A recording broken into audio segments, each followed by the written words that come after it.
Hi, everybody. Welcome to the Coach Tom Moore Show. I'm Jay Walker. This is Coach Tom Moore, head coach of the Warren County Pioneers. We're here to talk some Pioneer football. Coach, we're going to talk about a win, first of all. A win over Fayetteville 33-7 a couple of weeks ago. And, we were off for a week, but it's going to be good to get on here and talk about a good win over the team from Fayetteville. And what were your thoughts after that game? Wins. It's always good to get a win. I don't care who we play. That's always good. It's great to get a win at home. Also, we still had a really good crowd in this game. It's late in the year, and we struggled some with our region games. We played this Fayetteville, played them 2 years in a row, and picked up 2 wins against them. But our kids after the game get to go and celebrate with their families and all of our fans. It is really a great night for us. Really happy. One thing we need to announce right now is the Riverdale game has been moved to Thursday night instead of Friday night because of the expectation of inclement weather moving in. That's correct. And I'm sorry for the late notice, but we just got this information and along with their administration made the decision to move it. Many of the other schools in Murfreesboro and surrounding counties are moving their games to Thursday night because of the inclement weather, not to tear up the field and there's you'd hate to have a thunderstorm and have the game moved to Saturday or Monday. So we're going to get it underway and get it done on Thursday night. All right, 7 o'clock. We'll have it on the radio for you. All right, we've got several highlights to talk about against Fayetteville, so let's get right to it. Fayetteville scored first to go up 7-0. McMullen with a 51-yard run. That kind of shocked some people, but Warren County came right back and put it in the end zone. Let's take a look.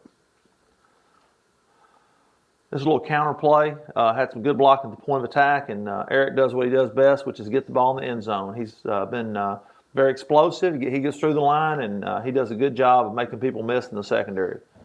Haywood takes it in from 18 yards out, kicked by Curtis. Tied the game at 7 apiece.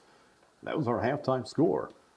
Eric's really had a very good season this year. I think he and the offensive line, I think he has 850 yards right now, and something we'd love to do is get to 1,000 yards. It's not just Eric; it's the offensive line too. Wanted to mention that those guys have been blocking well for him all year.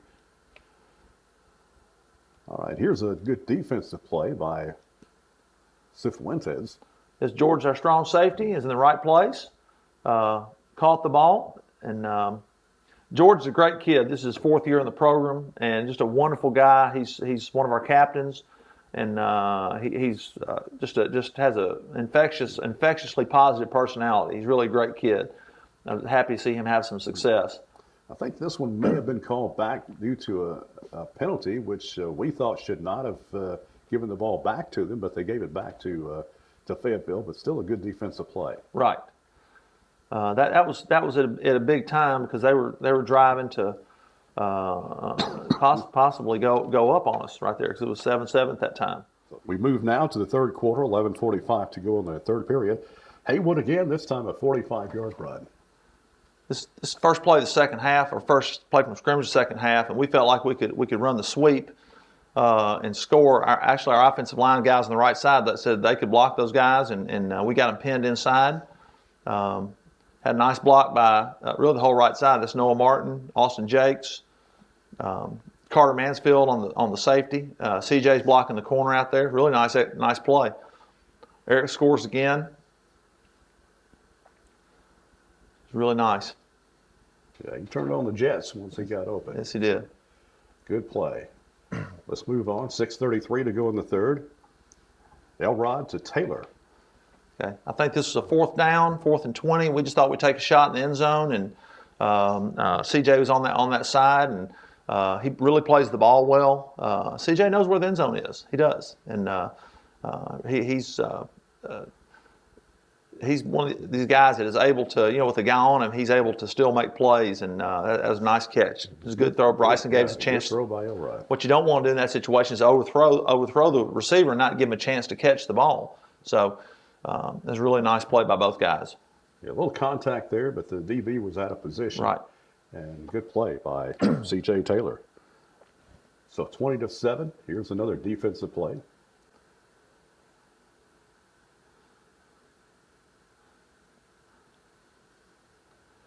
Here's George again, in the right place. Knows what to do with it when he catches the ball. Had a really nice return. As the guys did a good job. It's we got ahead a little bit, and that's it's hard to fool the defense when they know you're going to pass, and that's happened to us a few times on the other end. And we had all three guys are back there around the receiver, and George. The defensive back can be a receiver when the ball's in there. They have just as much of a right to catch the ball. So it was a really nice play. Cifuentes had a great night. He sure did. Had another touchdown with 6:42 to go in the fourth. I don't know if we have that on here, but it's Haywood with a 33-yard touchdown run. Ran the jet sweep. Guys were staying with their blocks outside. That was a really nice play. Third touchdown for Haywood. Trying to get outside. That's right. He cut it up inside and had a cut back and made it to the end zone. Also in the fourth quarter, Seth Meeks running at tailback. That's an isolation play, and Seth really exploded through that. It was a really nice play. Make sure he holds that ball a little more securely, runs the ball. We got some young guys in, and Seth's a sophomore and has some athletic ability and showed a little spurt getting through the hole. Did another good job blocking the point of attack.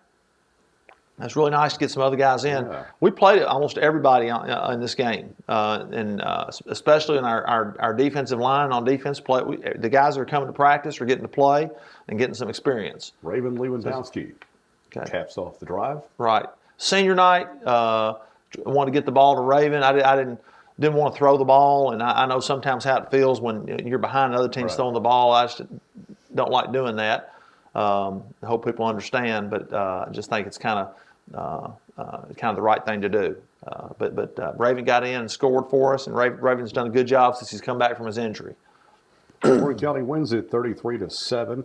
What did you think about the job Elrod did?